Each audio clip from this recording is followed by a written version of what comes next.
ఇప్పుడే జీ5 app download చేయండి. చూడండి మీ ఫేవరెట్ టీవీ షోస్ ఎప్పుడైనా ఎక్కడైనా. పంతులు గారు 4 ప్రదక్షిణలు పూర్తయ్యాయి. 5వ ప్రదక్షిణ చేయండమ్మా, మొక్కుబడి చెల్లించినట్టు అవుతుంది.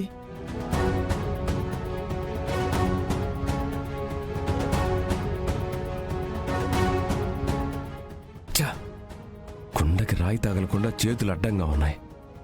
ఎవరి చేతికి తగిలినా అనుమానం వచ్చేస్తుంది. జాగ్రత్తగా గురి చూసి కొట్టాలి.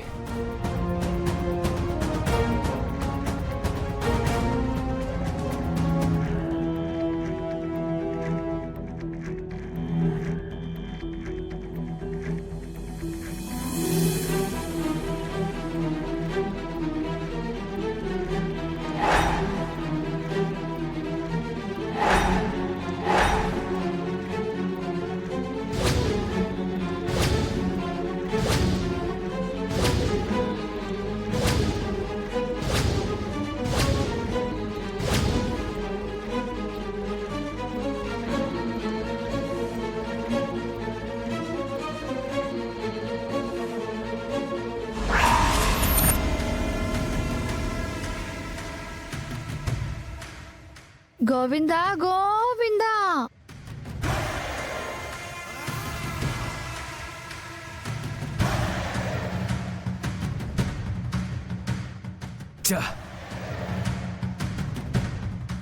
గోవిందా అంటావేంటి వదినా?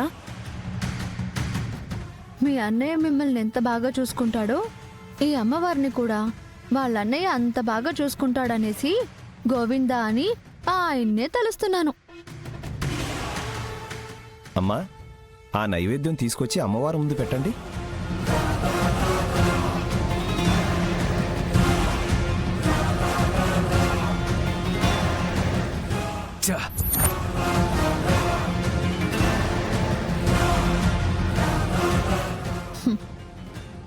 పూజ పూర్తయిన తర్వాత నువ్వు తల చెట్టుకేసి కొట్టుకున్నా లాభం లేదులే. వెంకటపతిరాజుని ఎంత ఇష్టపడ్డావో ఏమో, దీక్షతో ఈ పూజ పూర్తి చేశావే. ఆ బాబుతో త్వరగా నీ పెళ్ళవ్వాలని మనస్ఫూర్తిగా నేను కోరుకుంటున్నాను.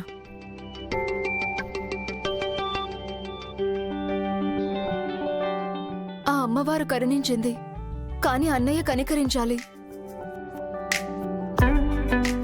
పూజ అయితే పూర్తి చేసినందుకు సంతోషంగా ఉంది. అవునక్క, ఎలాంటి విఘ్నాలు లేకుండా ఆ తల్లి ఆ పూజ జరిపించింది. తల్లి కాదు, నా చెల్లి జరిపించింది. శివపార్వతికి అనుమానం వచ్చిందో ఆలోచించిందో గాని నా ప్రయత్నాన్ని బెడిసి కొట్టింది. పంతులు గారు, అమ్మవారికి నైవేద్యం సమర్పించారు కదా, మరి మేము ఈ వేడి పాలు తాగొచ్చా? ఇందాక నుంచి దీనికి ఈ పాల మీదే ధ్యాస ఉంది. పర్వాలేదమ్మా, ప్రసాదమే కదా, తీసుకుని తాగండి. నైవేద్యం సమర్పించాం కదా, ముందు అమ్మవారికి దండం పెట్టుకోండి.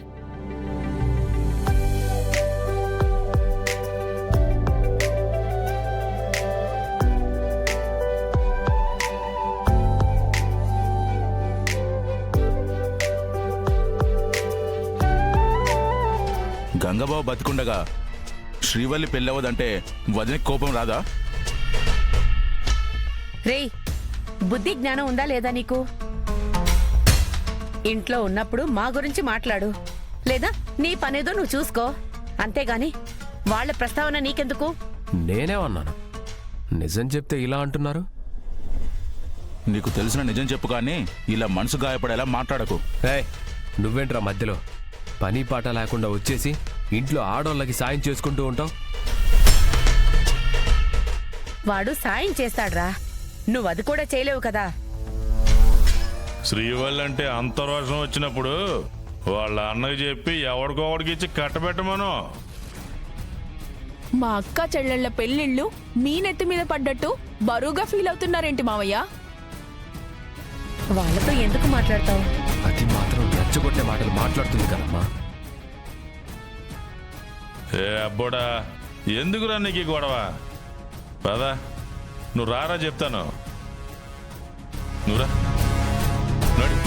నేను చెప్తాన్నాడు.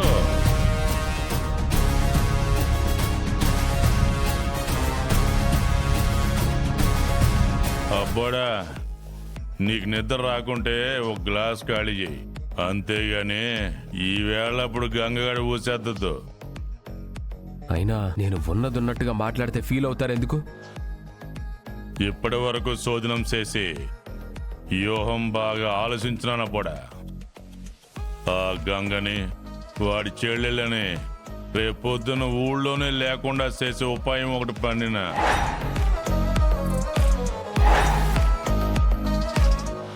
ఏంటి నాన్న అది?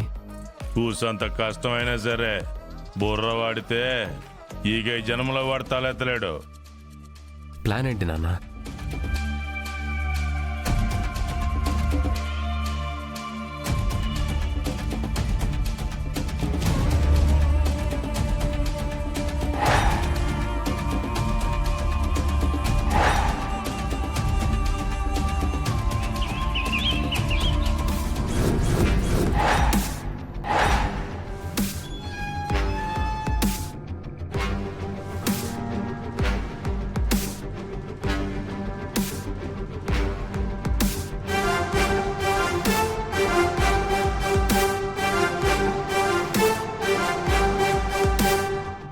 ఏంటి సావిత్రి గారిని రిలీజ్ చేస్తున్నారా? లేదు. మరి ఎక్కడికి తీసుకెళ్తున్నావు? Jailer madam తీసుకురమ్మన్నారు. ఓ, రండి మేడం.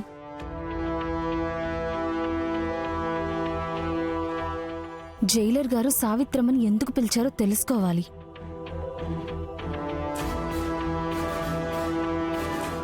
మేడం కూర్చో సావిత్రి. పర్వాలేదు మేడం. ఇప్పుడు నువ్వు కూర్చోకపోతే నేను నిలబడతాను. అయ్యయ్యో, ఎందుకలా అంటారు? అయితే కూర్చో.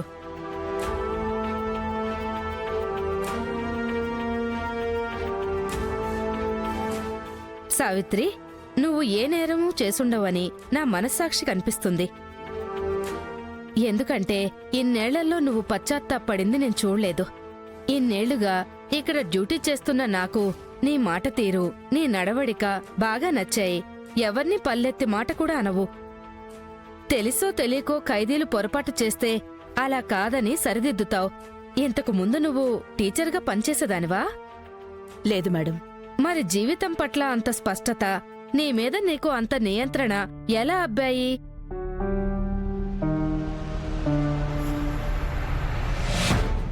ఐదుగురు బిడ్డల్ని కన్న తల్లిని. ఓహో, అన్నిసార్లు పురిటినొప్పులు భరించినప్పుడు ఏ కష్టాన్నైనా సరే తేలిగ్గా తీసుకుంటానంటావా?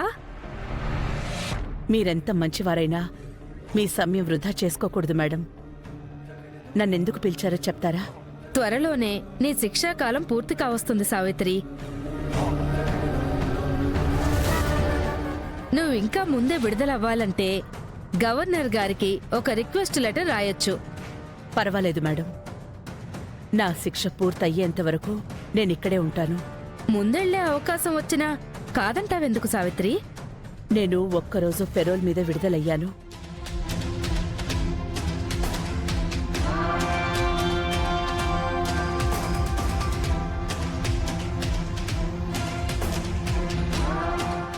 జీ5 యాప్ డౌన్లోడ్ చేసి అన్ని ఎపిసోడ్స్ పూర్తి ఉచితంగా చూడండి.